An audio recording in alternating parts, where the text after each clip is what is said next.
প্রতিষ্ঠান Afcons Kerala PWD joint ভেঞ্চারের সঙ্গে 2017 সালের শেষ দিকে ঢাকার কমলাপুর থেকে জয়দেবপুর পর্যন্ত তৃতীয় ও চতুর্থ ডুয়েল গেজ লাইন নির্মাণের জন্য 1394 কোটি টাকার চুক্তি হয়।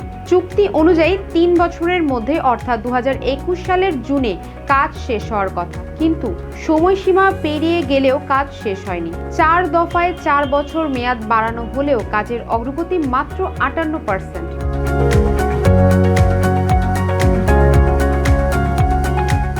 আশ্চর্যের বিষয়, প্রতিষ্ঠানকে 1 টাকাও ক্ষতিপূরণ বা জরিমানা দিতে হয়নি, বরং বারবার সময় বাড়ানো হয়েছে, প্রকল্প ব্যয়ও বেড়েছে।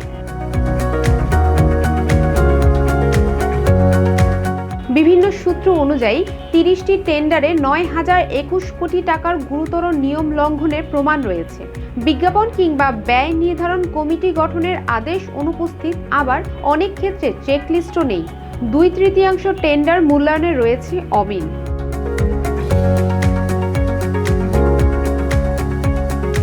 বছরের পর বছর ধরে এই প্রতিষ্ঠানের ক্রয় ও কাজে পুকুর চুরির অভিযোগ রয়েছে, অথচ এত বিপুল খরচের পরেও রেলের সেবার মান বাড়েনি।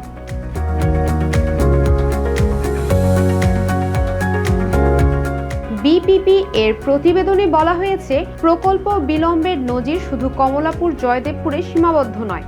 ঢাকা টঙ্গী জয়দেবপুর রুটের SD1 প্যাকেজ অনুমোদন পায় 2012 সালে, শেষ হওয়ার কথা ছিল 2015 সালের জুনে, কিন্তু নানা জটিলতায় সময়সীমা এখন গিয়ে দাঁড়িয়েছে 2027 সালের জুনে।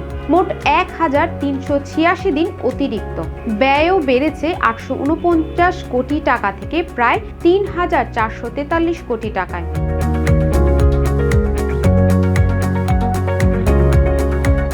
দোহাজারী থেকে কক্সবাজার পর্যন্ত রেল লাইন প্রকল্পের লট 1 অংশ শুরু হয় 2017 সালে, শেষ হওয়ার কথা ছিল 2021 সালের মধ্যে, কিন্তু 12 বার সময় বাড়িয়ে নতুন সময়সীমা ধরা হয় 2024 সালের ডিসেম্বর।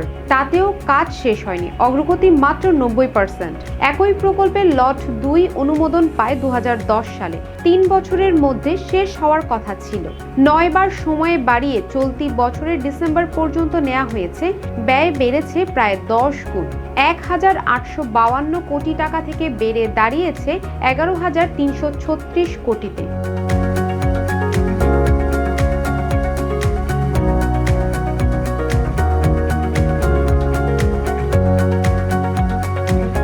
রেলওয়ে খাতের এই প্রকল্প বিলম্ব ও ব্যয় বৃদ্ধির চিত্র শুধু সময় ও অর্থ অপচয় নয়, এটি রাষ্ট্রীয় অর্থ ব্যবস্থাপনায় গুরুতর শৃঙ্খলা ভঙ্গেরও প্রমাণ।